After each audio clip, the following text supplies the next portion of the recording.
सत्य हूं। ऋषि मुनियों ने मनुष्यों को 3 श्रेणियों में बांटा था, अधम, मध्यम और उत्तम। अधम सदा असत्य का सहारा लेता है और नारकीय जीवन जीता हुआ संसार से कूच कर जाता है। मध्यम सत्य का सहारा लेता है, किंतु कोई विघ्न पड़ने पर असत्य वचन बोल जाता है, जबकि उत्तम पुरुष विघ्नों का सामना भी सत्य के साथ करता है। वो पुरुषार्थी कहलाता है। अतः आप भी मुझ सत्य का आसरा लें। कैलाश पर देवांतक व नरांतक की जप ध्वनि सुन शिव जी उन्हें वरदान देने हेतु अदृश्य हो जाते हैं। भगवान शिव प्रकट हो दोनों को सृष्टि के किसी भी जीव द्वारा मृत्यु को प्राप्त न होने का वरदान देते हैं। नगर प्रमुख व नगरवासियों द्वारा इस उपलब्धि पर दोनों का अभिनंदन किया जाता है। उधर देवलोक में सोमरस का पान कर रहे देवगणों को देवर्षि नारद देवांतक व नरांतक के उद्देश्य के प्रति सचेत करते हैं। जय जयकार के मध्य देवांतक व नरांतक त्रिलोक विजय के अभियान की घोषणा करते हैं। उधर देवगण व देवांतक की सेनाएं आक्रमण के लिए तैयार हैं। मूर्ख इंद्र, तू इन स्वर्ग के सुविधाभोगी देवताओं के भरोसे मुझसे युद्ध करने आया है। तेरी भलाई इसी में है कि तू मेरी अधीनता स्वीकार कर ले और स्वर्ग का आधिपत्य मुझे सौंप दे। मेरे शासन में तू इंद्राणी के साथ सुखमय जीवन बिता और तेरे इन पिछलघु देवताओं को किसी कार्य में लगाकर मैं इनका भी भरण पोषण कर दूंगा। देवांतक, तेरा काल तुझे यहाँ खींच लाया है। स्वर्ग के सपने छोड़कर तू अपने प्राणों की चिंता कर। वीर असुर सैनिकों, देखते क्या हो, इंद्र समेत इन देवताओं को सबक सिखाने का समय आ गया है। आक्रमण! आक्रमण!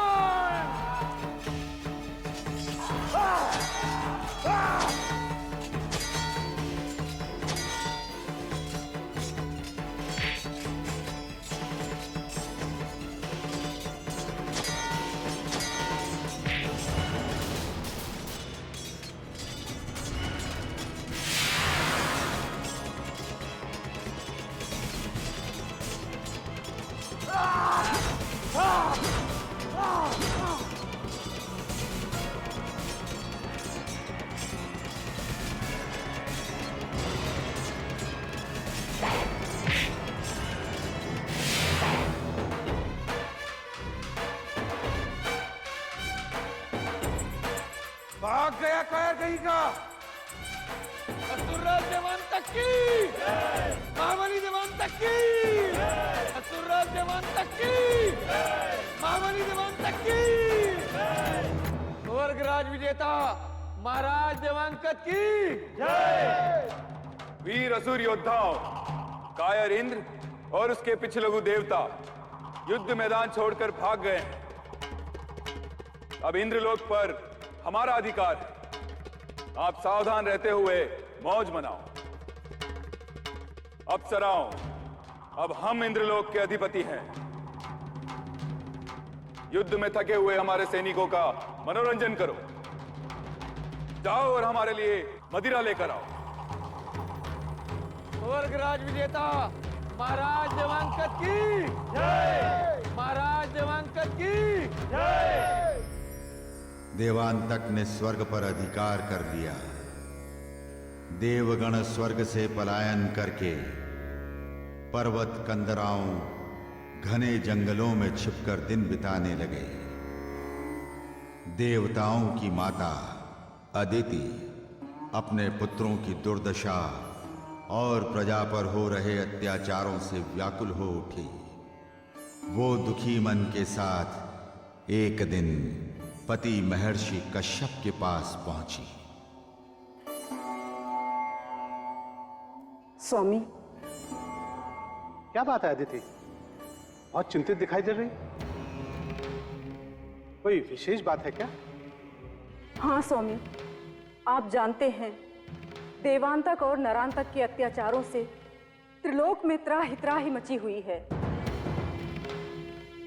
देवांतक ने मेरे पुत्र देवताओं से देवलोक छीन लिया है। मेरे पुत्र इधर उधर छिपकर जीवन व्यतीत कर रहे हैं। यज्ञ पूजा धर्म कृत्य सब बंद होने से देवगण क्षीण बल होते जा रहे हैं। स्वामी, अब आप ही कोई उपाय बताएं जिससे देवांतक और नरांतक का विनाश हो और मेरे पुत्रों को कष्टमय जीवन से मुक्ति मिले। तुम्हारे पुत्र और त्रिलोक के कष्ट के निवारण का एक ही उपाय है। क्या उपाय है स्वामी? प्रिय, भगवान विघ्नेश्वर महागणपति की आराधना करो। दुष्टों का संहार और देव शक्तियों पर अनुग्रह करने वाले भगवान महाविनायक तुम्हारी चिंता अवश्य दूर करेंगे।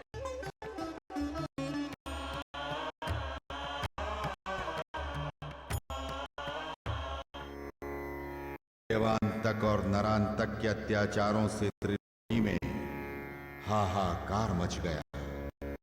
स्वयं पृथ्वी माता राक्षसों के अत्याचारों से मुक्ति दिलाने के लिए ब्रह्मा जी के पास पहुंची। हे प्रभु, मैं आपकी शरण में आई हूँ। दुष्ट देवांतक ने स्वर्ग से भी श्रेष्ठ पृथ्वी को नरक बना दिया है। उनके अत्याचारों से सर्वत्र त्राहि त्राहि मची हुई है। देव, ऋषि मुनि और ब्राह्मण जंगल और पर्वत कंदराओं में छिपकर अपना जीवन व्यतीत कर रहे हैं। धर्म कर्म, पूजा पाठ, यज्ञ आदि बंद कर दिए गए हैं। हे विधाता, मैं आपकी शरण में आई हूँ। उन दैत्यों के अत्याचारों से मुझे मुक्ति दिलाइए प्रभु। देवी पृथ्वी, हम सब एकत्रित होकर उन दुष्ट नरांतक और देवांतक के अत्याचारों से मुक्ति के उपाय को सोच रहे हैं। आपके आने से पूर्व हम इस विषय पर ही विचार कर रहे थे कि त्रिलोक के संकट का निवारण कैसे किया जाए। हे देव, आप सब धैर्य धारण करें।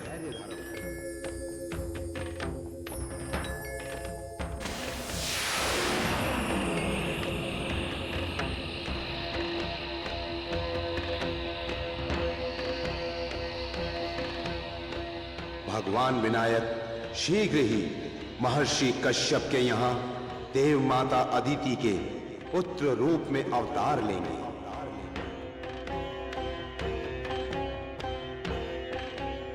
वे दुष्टों का नाश करके साधु जनों का कल्याण करेंगे।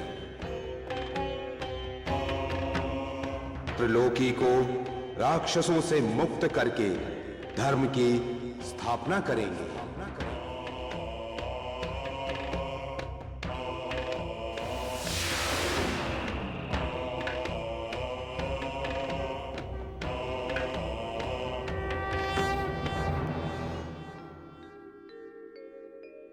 देवी पृथ्वी, अब आप भी कुछ समय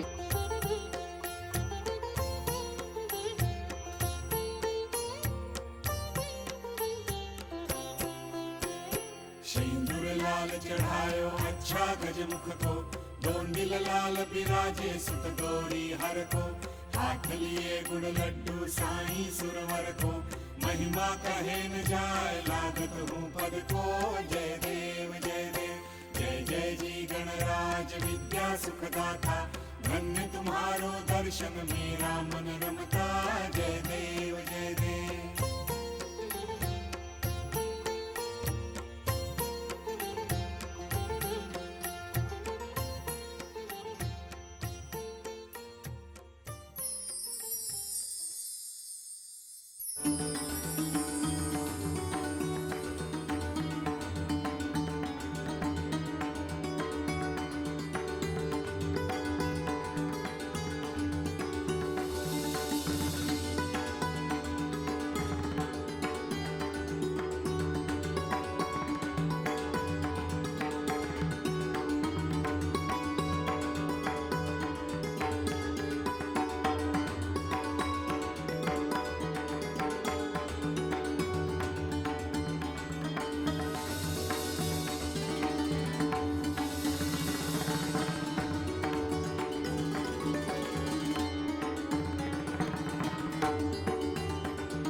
मैं इस बात का साक्षी हूं कि देवी अदिति ने अनेक वर्षों भगवान महागणपति की तपस्या पूर्ण आराधना में बिता दिए।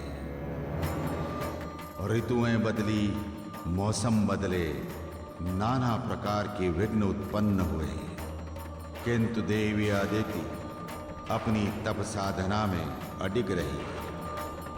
दृढ़ संकल्प और पूर्ण निष्ठा के साथ विधि विधान का पालन करते हुए की जाने वाली तपस्या निश्चित ही यथा समय मनवांछित फल प्रदान करती है।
ओम महागणपतये नमः।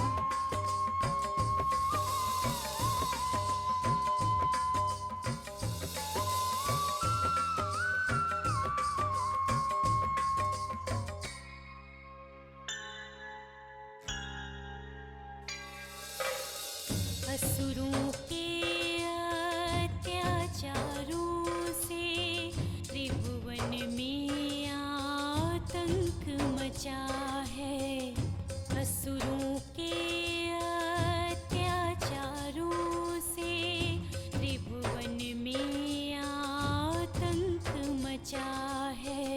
हे दुख हरता मंगल करता, हे दुख हरता मंगल करता, विघ्न हरो विघ्नेश विनायक, विघ्न हरो विघ्नेश विनायक।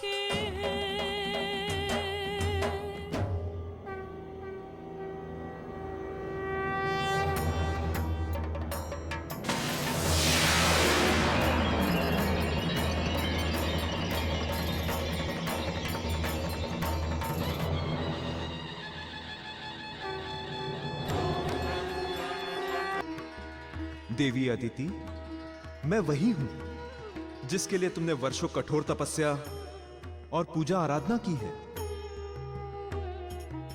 देवी, मैं तुम्हारी तप और आराधना से अत्यंत प्रसन्न हूं। देवी अदिति, तुम्हारी तपस्या पूर्ण हुई। मुझसे अपना मनचाहा वरदान मांगकर अपनी तपस्या पूर्ण करो। मैं महागणेश साकार रूप में तुम्हारे सामने खड़ा हूं।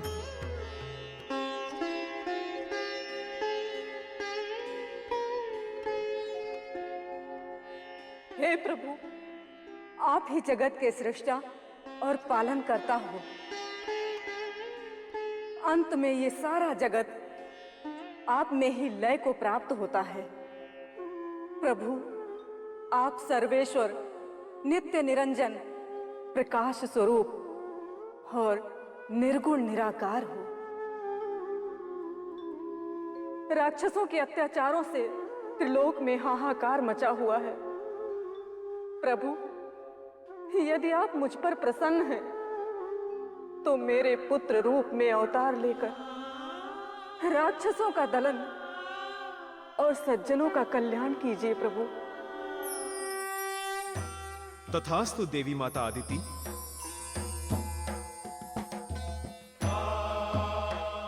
तुम्हारी मनोकामना पूर्ण होगी। मैं स्वयं तुम्हारे पुत्र रूप में अवतार लेकर दुष्टों का नाश करूंगा। महर्षि कश्यप के आश्रम में स्वयं नाना प्रकार की लीलाएं करूंगा। गणेश लीला, गणेश लीला, गणेश लीला, गणेश लीला।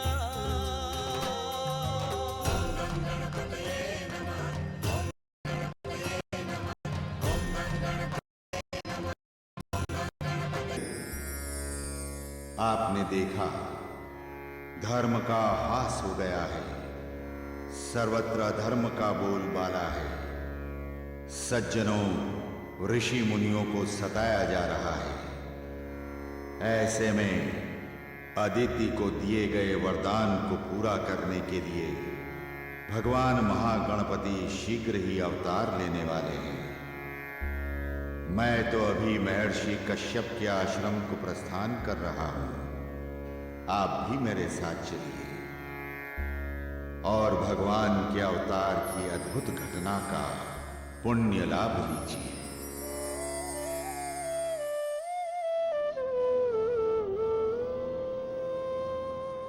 स्वामी, शीघ्र पधारिए स्वामी।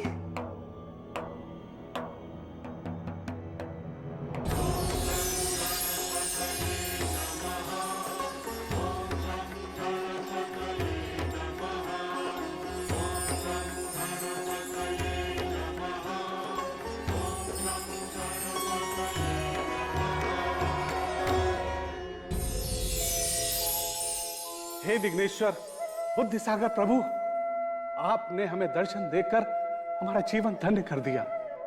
मैं अज्ञानी आपकी स्तुति करने में अपने आप को असमर्थ पा रहा हूं। हे महर्षि कश्यप, देवी माता अदिति को दिए हुए वरदान को पूरा करने के लिए मैं आपके पुत्र रूप में अवतरित हुआ हूं। माता अदिति की मनोकामना पूर्ण करते हुए मैं दुष्ट दैत्यों का संहार करूंगा, त्रिलोकी में न्याय व्यवस्था और धर्म की स्थापना करूंगा, सत्पुरुषों का कल्याण करूंगा। हे प्रभु, आपकी लीला अपरंपार है। उसे तो ब्रह्मा, विष्णु और महेश भी नहीं समझ पाते। मैं तो एक साधारण सा प्रजा मात्र हूं। हे देव, आप इस चराचर में व्याप्त सत्य स्वरूप पर ब्रह्म निराकार परमेश्वर हैं। आपके साकार रूप की तो मैं केवल पूजा वंदना ही कर सकती हूँ प्रभु। आज्ञा दे माते, आपकी क्या इच्छा है? हे प्रभु, आप अपने इस दिव्य अलौकिक स्वरूप का त्याग कर प्राकृत बालक बनकर मेरे आंगन में क्रीड़ा करें। प्रभु, इसी से मेरे मातृत्व भाव की तृप्ति होगी। तथास्तु माते, जैसी आपकी इच्छा वैसा ही होगा। जल थल है तुम्हारी लीला, हर एक पल है तुम्हारी लीला। जो दिखता है, जो घटता है, वो केवल है तुम्हारी लीला। गणेश लीला, गणेश लीला, गणेश लीला, गणेश लीला। ओम गणपतये नमः, ओम गणपतये नमः।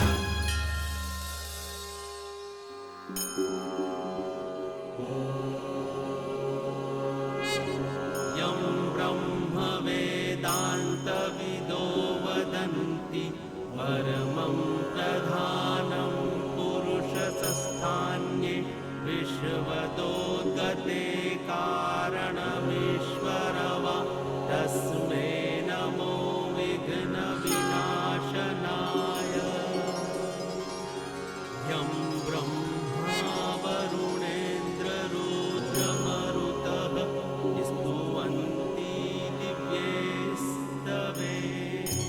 बालक के पिता महर्षि कश्यप बालक के सर पर हाथ रखेंगे।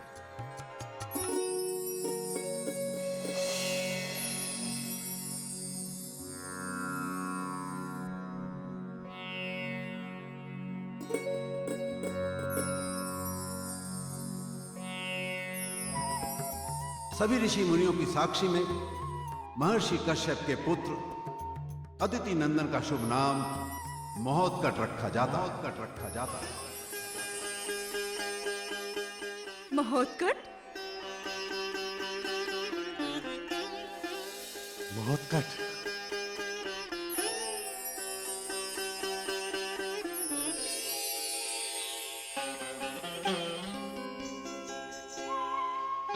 यहां उपस्थित सभी जन बालक को आशीर्वाद देंगे। हे बालक, तुम आयुष्मान, विद्यावान, धर्मात्मा, यशस्वी, पराक्रमी, परोपकारी, प्रतापी और श्रीमान हो।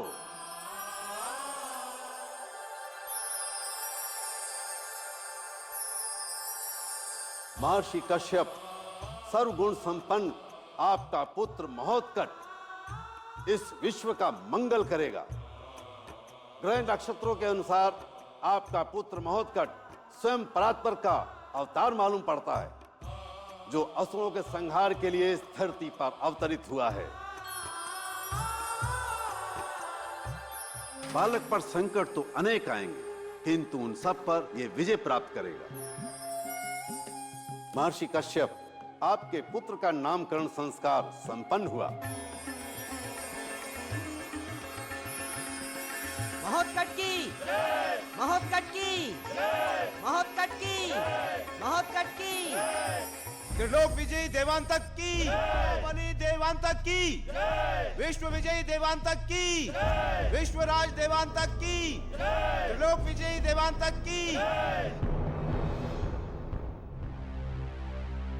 महामंत्री जी महाराज। हमारी शासन व्यवस्था कैसी चल रही है? प्रजा में सर्वत्र आपकी आज्ञा का पालन किया जा रहा है महाराज।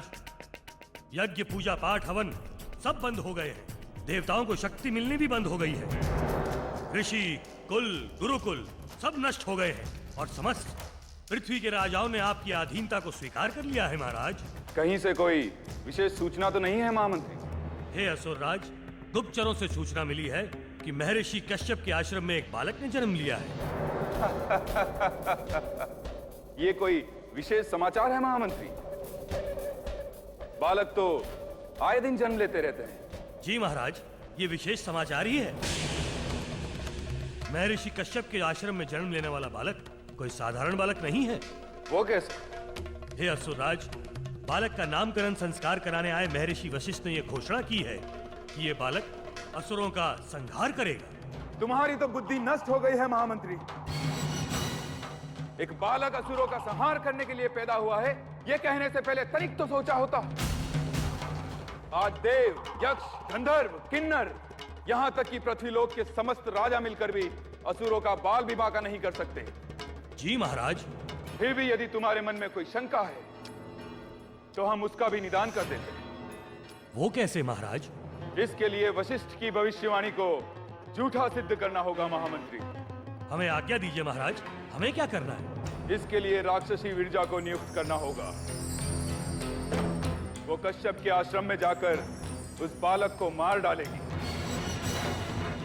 वृक्ष बने उससे पहले ही अंकुरित बीज को नष्ट कर देना चाहिए। जो आज्ञा महाराज। विरजा, असुरराज महाराज देवांतक के समक्ष उपस्थित हो।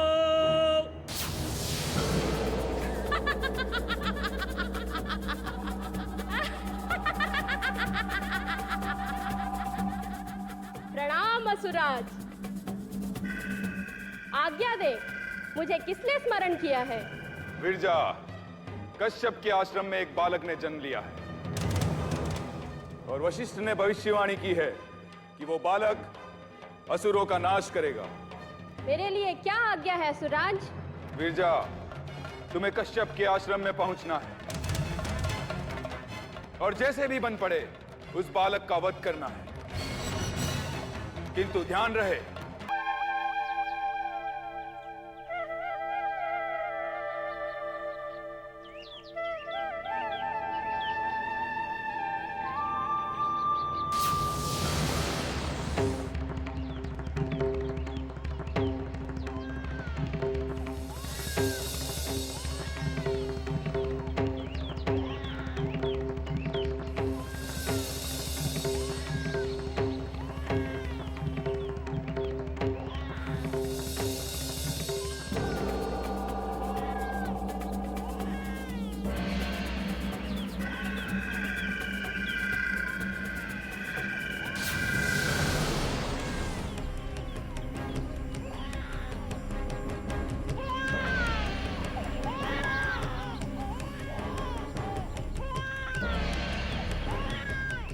अब ये बालक मेरे प्रकोप से बच नहीं पाएगा।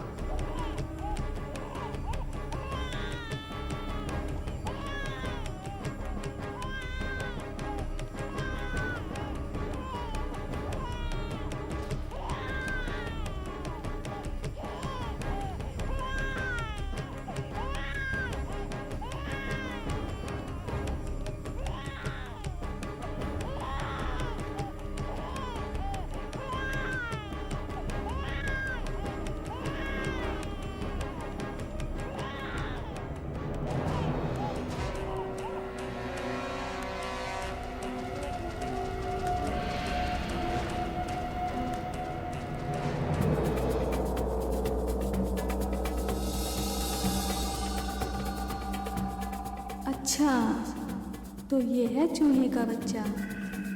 ये क्या असुर को मारेगा? मैं अभी इसे मृत्यु लोक पहुंचा देती हूँ। ना रहेगा बांस न बजेगी बांसुरी।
असुरराज ने ठीक ही कहा था।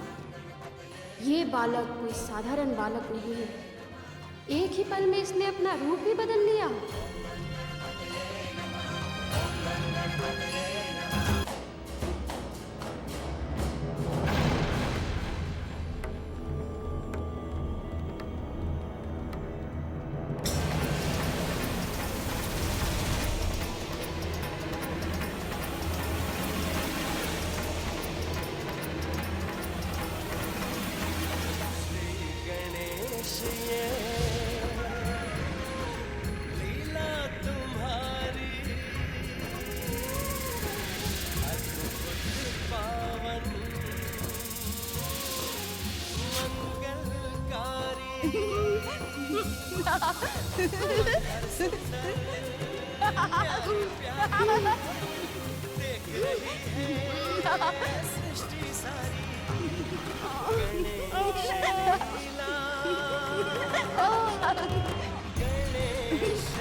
बालक के जीवन में कई संकट तो आएंगे, किंतु उन सब पर ये विजय प्राप्त करेंगे।